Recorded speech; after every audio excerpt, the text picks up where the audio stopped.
하나님의 말씀 대합니다. 창세기 35장 3절과 4절 말씀입니다. 기록되어진 하나님의 거룩한 말씀을 귀 기울여 들으십시오. 우리가 일어나 베델로 올라가자. 내 환난 날에 내게 응답하시며 내가 가는 길에서 나와 함께 하신 하나님께 내가 거기서 제단을 쌓으려 하노라 하매 그들이 자기 손에 있는 모든 이방 신상들과 자기 귀에 있는 귀고리들을 야곱에게 주는지라. 야곱이 그것들을 세겜 근처 상수리 나무 아래에 묻고. 우리가 일어나 베델로 올라가자. 이 말이 여러분의 귀에는 어떻게 들립니까? 방법을 달리 해보자. 이제까지는 이렇게 저렇게 내가 이런 방법, 이런 계획들을 사용했었는데 이것보다는 이제는 이런 방법을 한번 택해보자. 그렇게 들립니까? 일어나 베델로 올라가자 라는 이 야곱의 말은 항복에 대한 선언입니다. 기독교는요, 나에게 뭘 보태주는 종교가 아닙니다. 내가 가지고 있는 모든 걸 버리게 하는 신앙이에요. 그래서 그걸 자기 부인이라고 하는데요. 이 자기 부인은 내게 있는 어떤 것에 대하여 일부분 그것을 부정하는 게 아니라 자기 부인이라고 하는 기독교가 말하는, 성경이 말하는 이 단어의 뜻은 자기 죽음이에요. 그래서 그리스도교 또 그리스도인이라는 말은 다른 게 아니라 그리스도 안에 있는 자다라는 뜻입니다. 그리스도 안에 있다라는 말은요, 이런 거예요. 내 존재와 본질이 없어지거나 또는 그리스도에게 혼합되는 게 아니에요. 내가 죽고 나는 없다라는 말은 내 생각과 내 존재, 내 본질, 가치 이런 것들이 깡그리 없어지는 게 아니라 여전히 살아 있어요. 내 존재와 본질은 그대로 있습니다. 그런데 그리스도인이라는 것은 내 존재와 본질과 나의 욕망과 나의 가치를 그리스도에게 두고 있는 거예요. 내가 없어지는 거 아니죠. 그런데 그 그리스도에게 있기 때문에 내가 내 욕망을 지켜갈 수 없다라는 것을 이제는 깨닫고 내가 내 힘으로 살 수 없다라는 것을 만났고 그래서 포기하는 거예요. 나를 포기하는 겁니다. 내 존재와 본질을 내 스스로 항복하는 거예요. 여러분, 이게 신앙입니다. 예수를 믿으면 예수에게 혼합이 돼서 나는 간데간데 없고 온데간데 없고 그냥 예수만 있고 그래서 아무 생각도 없고 예수가 하라는 대로 끌려가는 그런 어떤 좀비같이 존재 자체는 있지만 생각이 없는 그런 사람이 그리스도인이 아니에요. 그리스도 안에서 내 존재와 내 본질을 끊임없이 고민하고 괴로워하는데 비로소 아는 거예요. 나는 나를 가지고 있는 한 내가 이루어낼 수 없구나. 괴롭구나. 이건 아니구나. 그래서 자기를 내려놓는 겁니다. 이 포기가 되는 거예요. 그래서 야곱의 항복은요, 자기 자신에 대한 포기예요. 우리가 일어나 베델로 올라가자. 훗날을 이렇게 도모하면서 뭘 남겨놓고 이제 베델로 가서 거기서 또 내가 이제 못다한 내 욕망과 욕심을 한번 어떻게 이제 해보자. 이렇게 세겜에서 이제까지 했는데 이런 말도 못하는 나와 내 집이 망하는 꼴을 당하고 나니까 이제는 아니었구나. 이제 베델에 가서 이제는 거기서 뜨뜻하게 이제는 다시 한번 살아보자. 뭘 남겨놓은 거 아닙니다. 이제 나는 할 수 있는 게 없구나. 나는 끝장났구나. 나는 죽었구나. 끝났다. 이게 야곱의 항복이에요. 오늘 우리가 일어나 베델로 올라가자라는 말이 두고 있는 의미예요. 왜 나는 그리스도인 또는 성도라고 하면서 번번이 실패할까요?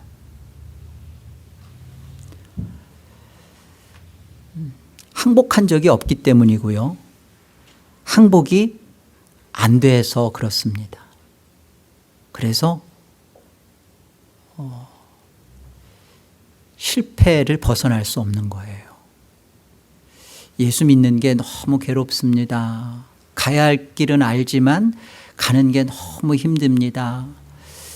예수 믿는 게 이렇게 힘든 줄 알았으면 진짜 그 한 80쯤 돼서 믿을 걸 그랬어요. 우리 교회 청년 하나가 저한테 고백하는 말이에요. 너무 예수를 빨리 만났습니다. 그리고 제가 에덴 개혁교회를 와서 너무나 복음을 바르게 듣고 나니까 힘듭니다. 너무 예수 믿는 것이 이렇게 아픈 줄 몰랐습니다. 이전엔 미처 몰랐습니다. 그래서 제가 그랬죠. 너 예수님 제대로 믿는 거 아니다. 예수님 제대로 만나면 예수 안에 사는 것이 너무너무 행복하고 기쁜 거다.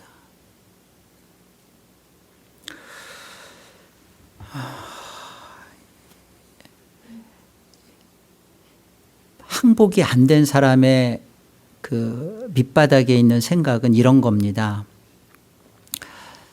내가 지금은 요 모양 요 꼴이지만 말씀의 은혜를 더 받고 믿음이 좀 더 생기면 그때 가면 순종도 하고 거룩하게 살 수 있겠지.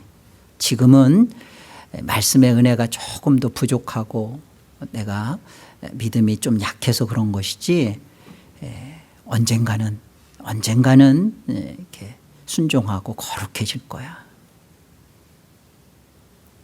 천만의 말씀입니다. 항복하지 않고 주님 안에서 사는 기쁨을 맛볼 수가 없어요. 죽지 않는데 어떻게 삽니까? 죽어야 살죠. 사는 것은, 예수 안에서 사는 것은요, 너무나 조나단 에드워즈 목사님의 표현을 빌리자면 황홀한 겁니다. 너무나 달콤하고 아름다운 거예요. 그런데 그것은 나라는 것이 포기가 안 되면 맛볼 수가 없거든요. 그런데 나는 포기하지 않고 시간이 지나면, 말씀이 더 많이 들어오면 그 달콤함을, 아름다우심을 맛볼 수 있을 거다. 그러니까 오늘이 괴로운 거예요. 언제까지 내가 이 괴로운 삶을 견뎌야 되나? 그 고통 속에서 못 벗어나는 것이죠. 자기 자신을 속여가고 있는 겁니다. 자기 자신을 속이는 거예요. 정말 가장 불쌍한 신앙을 하는 겁니다. 야곱의 항복선언, 우리가 일어나 베델로 올라가자라는 이 말은, 나는 이제부터는 내가 내 인생을 내 뜻대로 살려고 했던 것에서 인정한다. 아니라는 것을 인정하겠다. 그리고 받아들이겠다. 그리고 하나님에 의해서 살아가는 인생이라는 것으로 돌아서겠다. 라는 고백이에요. 그리고 그것에 대한 자기 자신에 대한 선포입니다. 이 일이 오늘의 말씀 가운데 초대받은 여러분들에게 있어지기를 주의 이름으로 권합니다. 오늘 3절 말씀을 보면요, 이렇게 말씀하시잖아요. 우리가 일어나 베델로 올라가자 내 환난 날에 내게 응답하시며 내가 가는 길에서 나와 함께 하신 하나님께 내가 거기서 제단을 쌓으려 한다. 여기 하나님께라고 돼 있는데 이 하나님은 여기 야곱이 이렇게 표현해요. 내 환난 날에 내게 응답하시며. 그러니까 이 하나님이 나의 인생의 여정 속에 환난 날에 응답하셨다라는 말은 간섭하셨다는 거예요. 섭리하셨다는 겁니다. 그리고 내가 가는 길에서 나와 함께 하셨다. 내가 가는 길, 하나님의 그 주권이 그 안에 있었고, 하나님은 그 길에 함께 하신 하나님은 내 삶의, 내 인생길의 주인이셨다라는 설명이에요. 그 하나님께, 그러면서 뭐라고 말하냐면 내가 그 하나님께 제단을 쌓는다라고 하는 그 앞에 거기서라는 표현을 하죠. 이 거기서는 베델인데요. 이 베델에 대한 야곱의 인식을 생각해 보세요. 내 삶의 여정을 섭리하신 하나님, 그리고 내 인생에 내가 주인이었던 내 인생에 들어오셔서 나와 함께 하셨던 나의 참 주인이신 하나님을 예배하는데, 그 하나님께 예배하는데 베델이라는 곳, 그곳에서 하나님께 예배하겠다. 그러니까 거기서 제단을 쌓겠다라는 말은 예배하겠다라는 건데, 이제는 그 예배는 하나님의 원하심대로 예배하겠다라는 표현입니다. 거기서, 그러니까 내 삶의 주인이시고 내 인생의 간섭자이시고 나를 이렇게 이끄신 하나님, 그 하나님은 내가 그냥 단순히 예배합니다가 아니라 그 하나님이 내 삶의 주인이셔서 원하셨던 그 예배, 내 삶의 주권자이신 하나님이 뜻하신 그 예배 하겠다는 겁니다. 그 거기서라는 표현은 그런 거예요. 내가 살아있는 채로 하는 예배는 거기서의 예배가 아니에요. 내가 살아있는, 아직도 내 정욕과 내 욕망과 내 세상에서의 내 바람이 꿈틀꿈틀 살아서 하는 그 예배는 분명히 말씀드릴게요. 하나님에 의해서 살아가는 그 기쁨을 맛보지 못합니다. 왜요? 아직 자기가 살아있으니까. 내가 살아있는데, 내가 포기되지 않았는데, 자기 죽음이 없는데 어떻게 예수 안에서 사는 것을 맛볼 수 있겠어요? 속이지 마세요. 나는 예수님 사랑해요. 예수님 믿어요. 그런데 예수 믿는 게 너무 힘들어요. 아파요. 괴로워요. 한 번만 더 그 말하면 조박을 겁니다. 오늘 이 야곱의 항복된 신앙이 어떻게 나타나는지 한번 4절 말씀을 보세요. 그들이 자기 손에 있는 모든 이방 신상들과 자기 귀에 있는 귀고리들을 야곱에게 주는지라 야곱이 그것들을 세겜 근처 상수리 나무 아래에 묻고, 이 귀고리들은 우리 그 출애굽기 32장에서도 나타나듯이 그 아론의 금송아지 만들 때 자녀들의 귀에서 그걸 빼가지고 하잖아요. 그 이 귀고리들이 말하는 것은 그 신전에서의 신과 관련된 겁니다, 이게. 그리고 이방 신상들 뭐 이게 다 이게 그 신과 관련된 부분이죠.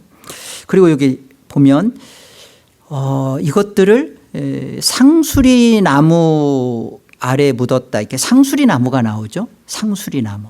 이 상수리 나무가 뜻하는 게 뭔가 우리 호세아서 4장을 한번 가보세요. 내 백성이 나무에게 묻고 이게 이제 우상을 섬기는 그런 모습인데 그 막대기는 그들에게 고하나니 이는 그들이 음란한 마음에 미혹되어 하나님을 버리고 음행하였음이니라. 그들이 산 꼭대기에서 제사를 드리며 작은 산 위에서 분향하되 참나무와 버드나무와 상수리나무 아래에서 하니 이는 그 나무 그늘이 좋음이라. 이러므로 너희 딸들은 음행하며 너희 며느리들은 간음을 행하는도다. 그러니까 이 상수리 나무 아래에서 주로 이렇게 음행과 간음이 벌어졌고요. 그런 것들이 또 이곳에 신전이 그 상수리 나무에 두었기 때문에 그래요. 그러니까 우상 숭배의 장소였던 것이죠. 그러니까 지금 이 상수리 나무 또는 귀고리, 이방 신상들 다 이게 그 신전과 그런 우상 숭배와 관련돼 있는 모습들이에요.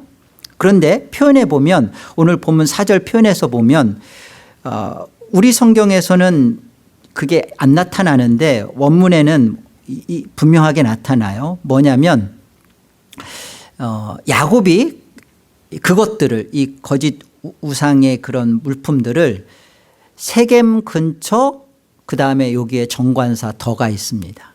그 상수리 나무 아래에 묻었다라고 되어 있어요. 그러니까 그라는 단어가 뜻하고 있는 건 뭐냐면 예전에 어떤 의미가 있던 그 나무라는 뜻이에요. 예전에 의미가 있던 그 상수리 나무라는 뜻이죠. 그냥 단순히 상수리 나무가 아니라 여기 세겜 근처라고 되어 있잖아요. 세겜 근처 그 상수리 나무인 거예요. 그러니까 이 야곱이 말하고 있는 그 상수리 나무가 예전에 어떤 나무일까? 창세기 12장을 가보세요. 창세기 12장 5절입니다.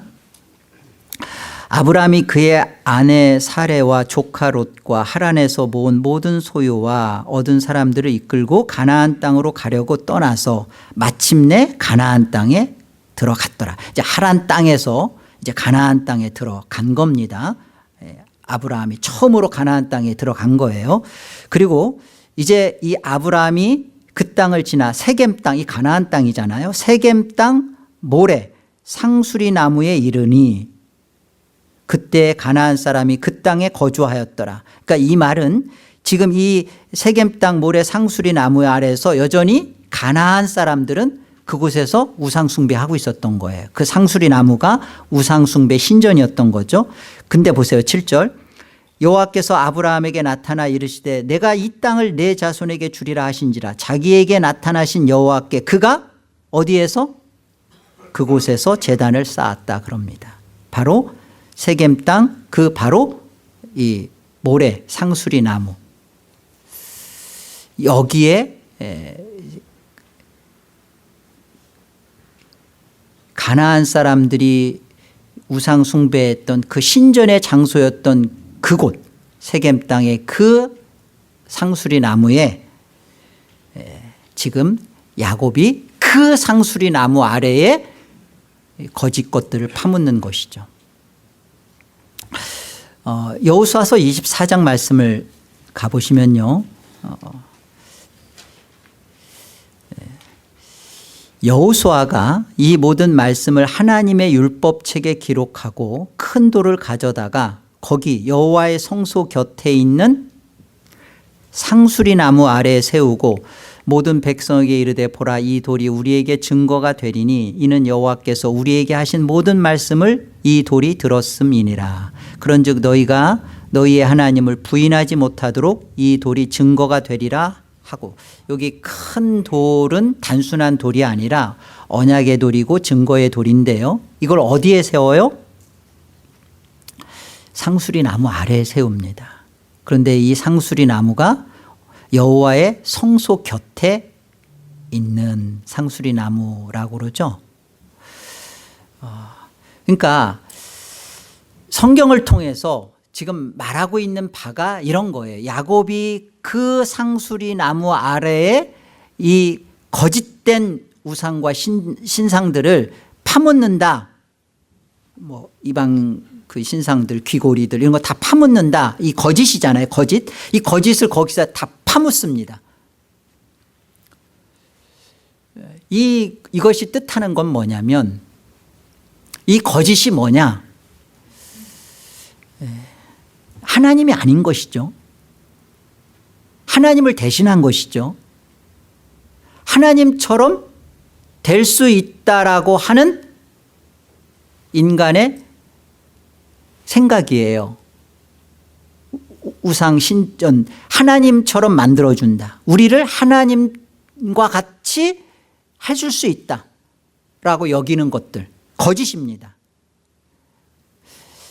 여전히요, 이것이 주는 메시지는, 영적 메시지는 뭐냐면, 여전히 하나님 없이도 내 힘으로 내가 하나님이 요구하는 것을 할 수 있다라는 것이, 이게 거짓이에요. 오늘 야곱이 이 귀고리들, 이방 신상들을 그곳에 파묻으면서 야곱 안에서 벌어지는 항복을 보세요. 방법을 달리하겠다.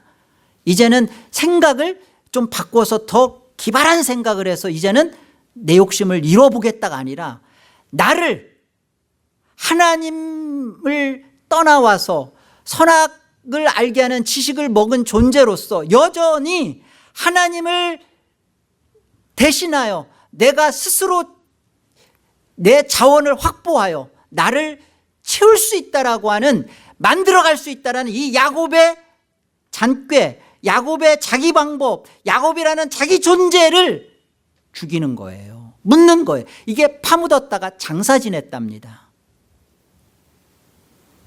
오실 그리스도를 믿지 않고 야곱은 구원받지 못했어요.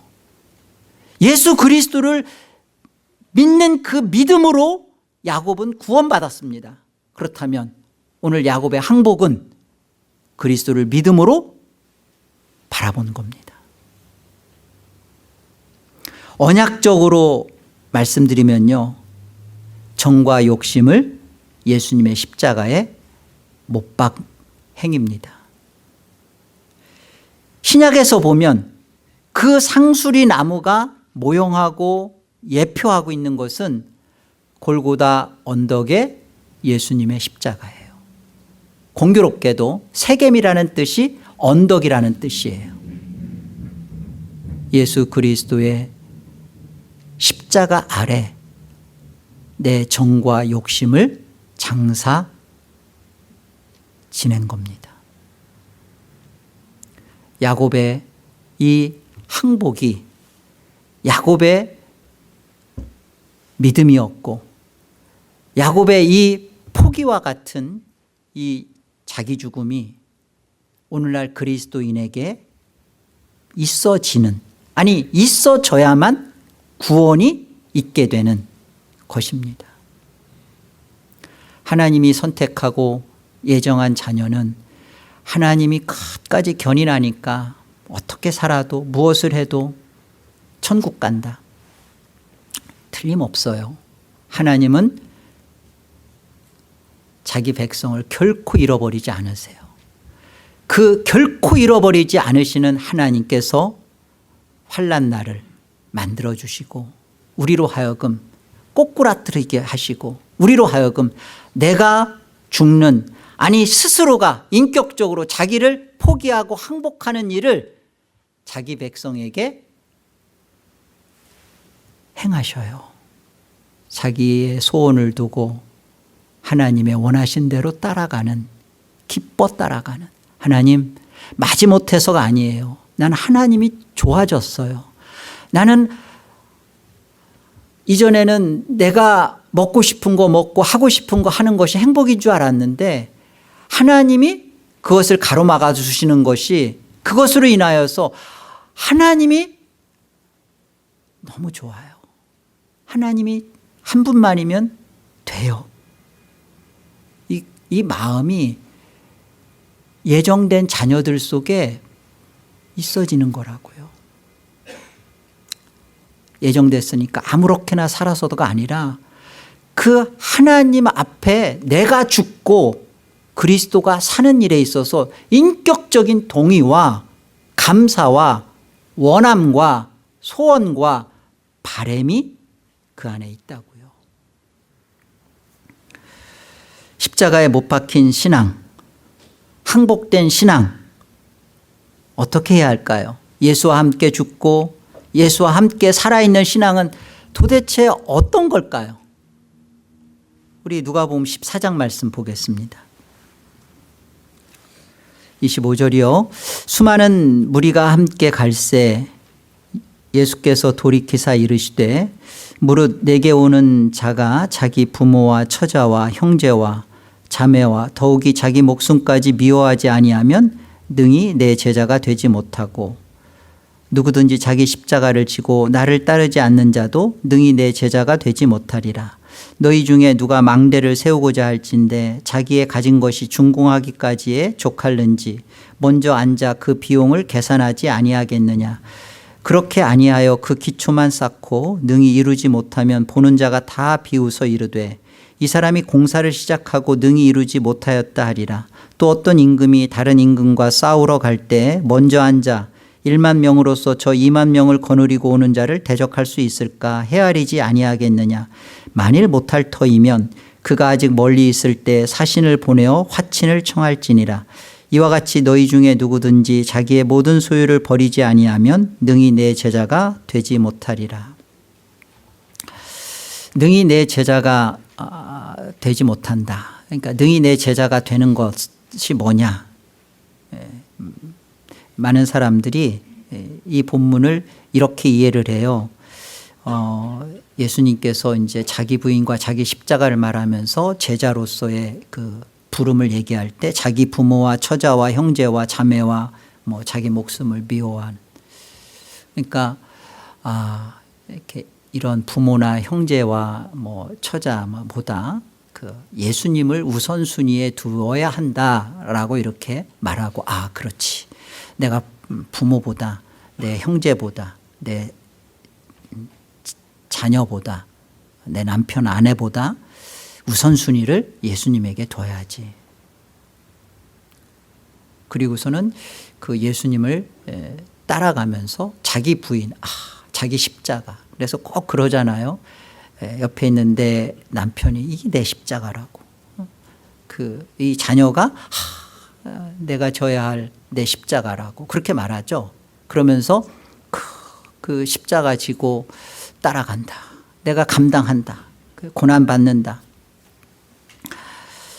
그러면서 이제 할 수 있는 데까지 예수님을 따라가면서 할 수 있는 데까지 이걸 잘 해보자라고 말하고 또 그렇게 복음으로 받아들이죠. 아닙니다. 여기 이 말씀은요, 사실 예수님처럼 죽으라는 말이에요. 근데 예수님처럼 이 죽으라는 말은 어디에서 죽으라는 거냐면 십자가에서 죽으라는 겁니다. 여러분, 예수님이 십자가에서 죽을 때 어떤 일이 벌어졌어요? 내 원대로 마옵시고 아버지의 원대로 되기를 원합니다. 십자가에서 죽는 일이 벌어지는 것 속에서 예수님의 원하심과 아버지의 원하심은 사실은 틀린 적이 없어요. 이미 영원전 창세전부터 예수님은 아버지의 뜻을 알고 계시고 그 뜻대로 이 땅에 오신 겁니다. 그런데 내 원대로 마옵시고 아버지 원대로 하옵소서. 뭘 보여주는 거예요? 여기에서 우리를 끌어안고 있는 우리 안에서 벌어져야 할 일을 보여주시는 거예요. 십자가에서 죽으라는 말은 그런 겁니다. 내 원함, 내 뜻함, 부모에게 둔 내 소망, 자녀에게 둔 나의 가치, 그거 하나님의 뜻에 맡기고 내 생각 묻으라는 거예요. 예수님처럼 십자가에 죽는 모습은요, 내려와 봐라 그랬잖아요. 내려와 봐라. 그러면 네가 우리의 구원자인 것을 믿겠노라. 그래서 예수님이 내려가셨나요? 저는 내려갑니다. 저는 그런 모욕을 못 감당해요. 그래서 내려가서 등에 있는 십자가 돌려가지고서 그런 말 하는 사람 머리다가 찍고 저는 다시 올라오죠. 네. 예수님은 그렇게 할 수 있는 능력이 있고 힘이 있어요. 그런데 안 하셨죠. 안 하신 이유는 뭐예요? 십자가가 그런 거예요. 할 수 있지만 예수님은 할 수 있어요. 그러나 그 안에 있는 존재들은 사실 할 수 있지도 못해요. 그런데 그 할 수 있다라는 생각, 할 수 있다라는 마귀의 거짓 유혹을 죽이는 겁니다. 그리고 십자가에 죽는 거예요. 그게 십자가에 죽는 거예요. 이게 항복입니다. 여러분 여쭈어볼게요. 집을 짓다가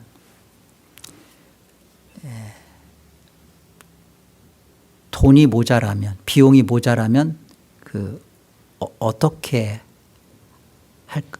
해요? 집 짓다가 돈이 좀 부족해요. 그럼 어떻게 하실래요? 예? 예, 보니까 그러시네. 은행 융자를 받는다. 담보를 뭘 하고 대출을 받는다. 아니면 이렇게 돈을 꿔서 빌린다. 그래요? 오늘 본문 33절, 누가복음 14장 33절 다 같이 읽어봐요. 시작. 이와 같이 너희 중에 누구든지 자기의 모든 소유를 버리지 아니하면 능히 내 제자가 되지 못하리라. 포기하라는 겁니다. 뭐라고요? 포기하라고요. 망대를 세우는 준공하는데 이거 감당 못하겠는데 비용이 이게 계산이 안 되네. 그럼 세상은 어떻게 해요? 예, 맞아요. 은행 융자 받습니다. 그리고 어떻게든지 만들어 놓으면 집값이 오르겠지 하고서 어떻게든지 그렇게 하죠. 이 비유 속에서 우리한테 가르쳐 주는 건 그겁니다. 포기하라는 거예요. 해보겠다. 아니야, 조금만 하면, 누군가 조금만 보태주면, 아니 내가 조금만 방법만 달리하면 될 수 있어. 그거 버리라는 거예요. 해보려는 것을 포기하는 거. 그 싸움의 패배를 인정하는 거예요. 나는 1만이야. 근데 저쪽은 벌써 2만이야. 안 되겠어. 그리고 그걸 인정하고 화친을 청하는 거. 여러분, 이것이 능히 제자가 되는 길이에요.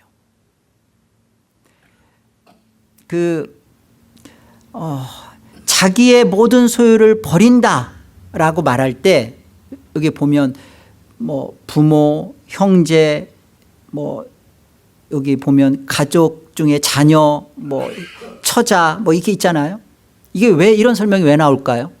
네, 자기가 사랑할 수 있는 것들이거든요. 부모 사랑하죠. 자녀 사랑하죠. 그러니까 사랑할 수 있는 것들이니까 나 사랑할 수 있어. 내가 내 몸 사랑하지. 그런데 이런 것들을 버리라라는 말은 무슨 말이냐면 네가 사랑할 수 있다고? 못해. 어디까지 사랑해? 자녀를 사랑하면 어디까지 사랑해요? 말로는 그러죠. 자녀 죽을 때 내 목숨을 던져서라도. 근데 그 자녀가 여러분의 가장 깊은 치부를 건드리고 여러분의 멱살을 잡았을 때 그래도 사랑해요? 사랑할 수 없다라는 것에 대하여 내 자신의 본성이 그렇지 못하다라는 것을 인정하고 내가 선악을 아는 지식을 탐하고 먹은 존재로서 내 안에 나는 여전히 하나님처럼 되고 싶다는 것에 대하여 내 재능을 포기하기 원치 않고 내가 누군가를 사랑할 수 있다는 내 이 자신감을 내려놓지 않고 여전히 이러고 있는 나를 포기하지 않는 한 그리스도 안에서 하나님에 의해 살아가는 그 황홀하고 아름다운 기쁨, 하나님 나라 맛볼 수 없다는 거예요. 따라갈 수 없다는 겁니다. 능히 내 제자가 될 수 없다는 겁니다. 적당하게 부모 형제 보다 예수님을 우선해 두고 부모 형제 사랑, 아니요. 내가 나를 구원 못해요. 그래서 자기가 뭘 해서 예수님을 만나는 것은 다 가짜입니다. 예수님을 만나는 것은요, 예수님이 나를 찾아 만나 주시는 거예요. 내가 찾아가서 만날 수 있는 분이 아니라 그 예수님이 나를 찾아 오셔서 만나 주시는 겁니다. 어떻게 어떤 자에게 예수님이 만나 주시는가? 내가 포기된 자, 항복 선언이 이루어진 자, 내 모든 걸 내려놓고 내가 길이 없어서 엎드려 통곡할 때, 펑펑 울 때 예수님은 들어와 주십니다. 바리새인과 서기관들은 자기가 할 수 있다라고 했던 존재들이에요. 그런데 예수님은 그들과 음식을 잡수시지 않아요. 세리와 죄인들, 저 멀찍 떨어져 가지고 하늘을 우러러 가슴을 치며 하나님, 나는 죄인입니다. 긍휼히 여겨주세요. 그 예수님이 그들에 대하여 오늘 이들이 하나님 나라에 있다라는 거예요. 내가 아직도 할 수 있다. 내가 방법만 틀렸지, 내가 그때 그 실수를 해서 그렇지, 내가 이것만 고치면, 내가 기도를 더 많이 하고 성경을 더 많이 연구하고 그러면 죄와 상관없어지고 거룩해지고 그럴 수 있겠다. 일단 죽으세요. 예수님 안에서 사는 것은 내가 할 수 있다는 것에서 죽고 나야 그 예수 안에서 살면서 그 삶의 기쁨과 삶에 더할 수 없는 아름다움은 그 다음에 하나님의 말씀이 달콤하게 우리를 살찌워 가는 거예요. 너희가 온 마음으로 나를 구하면 내가 만나주겠다는 겁니다. 예수님을 온 마음으로 누가 구해요? 온 마음으로 누가 구해요? 내가 이렇게 했는데 조금 보태주세요. 조금만 나에게 조금 이렇게 해주시면 내가 해볼게요. 온 마음으로 주님을 찾는 게 아니죠. 저게 길인 줄 알겠어요. 그런데 나는 그리 가고자 하는데 나에겐 답이 없어요. 하나님, 어떻게 하면 좋겠어요? 세상 모든 종교는요, 이게 길입니다, 저게 길입니다, 이리 가십시오, 그렇게 얘기합니다. 기독교도 그런가요? 예수님은 길을 제시하러 오셨나요? 이렇게 해봐라, 내가 너희가 안 되는 것에 대해서 내가 힘을 보태줄게, 그런 분이 예수님인가요? 아니잖아요. 나는 길이라 그랬잖아요. 예수님 자체가 길이잖아요. 그래서 내게 길이 없고 답이 없습니다. 예수님만이 길입니다. 예수님만이 답입니다. 라고 포기가 된 자야만이 예수님이 만나주시는 겁니다. 적당하게 길을 스스로 찾아나가는 자들에게는 예수님은 또 하나의 자기가 그 가고자 하는 하나의 길밖에 안 되는 거죠. 아니에요. 예수님만이 답이에요. 그래서 우리에게는 나는 나를 구원할 수 없고요. 나는 나를 완성할 수 없습니다. 내가 이 사실을 알고 포기하고 죽었을 때 그 예수님이 내 안에서 나의 존재와 본질이 그 예수님 안에서 예수님과 함께 예수님의 그 인생 속에서 하나님에 의해서 살아간다는 게 무엇인지를 배워가며 기뻐하는 거예요. 하나님 나라에 가면 온전히 하나님의 뜻만 가득 차죠. 죄가 없으니까요.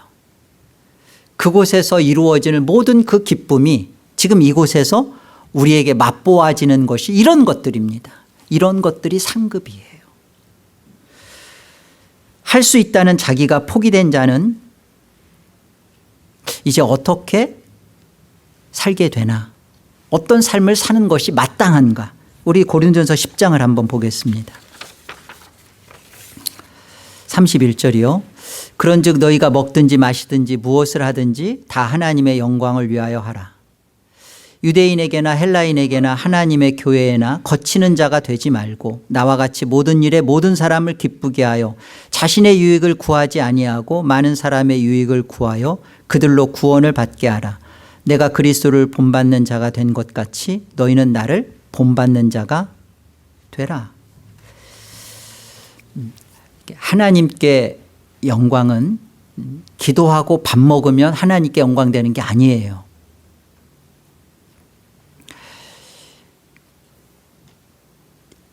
자기가 포기된 그리스도인으로서 살아가는 겁니다.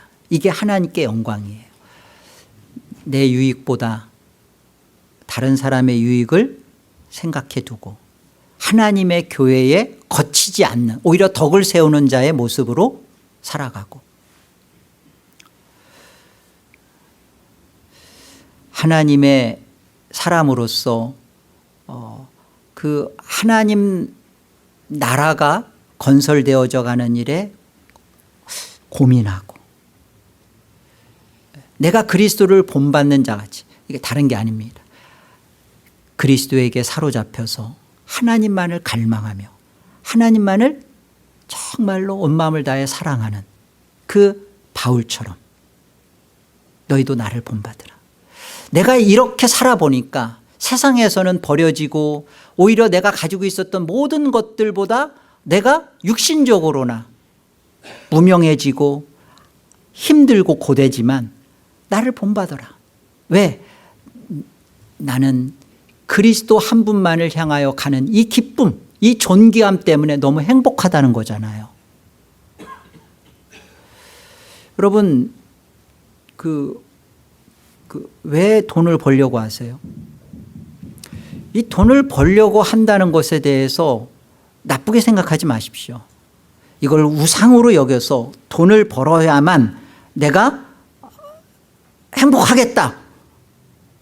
여러분, 그것은 나쁜 거예요. 옳지 않은 거예요. 그건 파묻어야 됩니다. 그러나 돈을 벌려고 하는 그곳에서 어떻게 하면 하나님 나라를 건설할까? 어떻게 하면 내가 하나님 나라에 대하여 내가 유익을 줄 수 있을까? 여러분, 그런 겁니다. 왜 신앙하세요? 여러분 신앙 왜 하세요? 이미 다 구원받았고 이미 하늘에 앉힌 자고 천국을 가졌는데 왜 이 땅에서 왜 우리가 하나님 말씀에 귀 기울이며 왜 순종하며 왜 죄와 싸워요? 왜 그러세요? 하나님 사랑하니까. 그 하나님의 뜻이 내 안에서 이루어지는 것이 어느 순간부터 기쁘니까. 아멘. 그래서 우리는 신앙생활을 하는 겁니다. 구원받은 자로 오늘 죽어도 천국이지만 오늘 내가 내 안에 할 수 있다라는 나의 거짓됨을 파묻고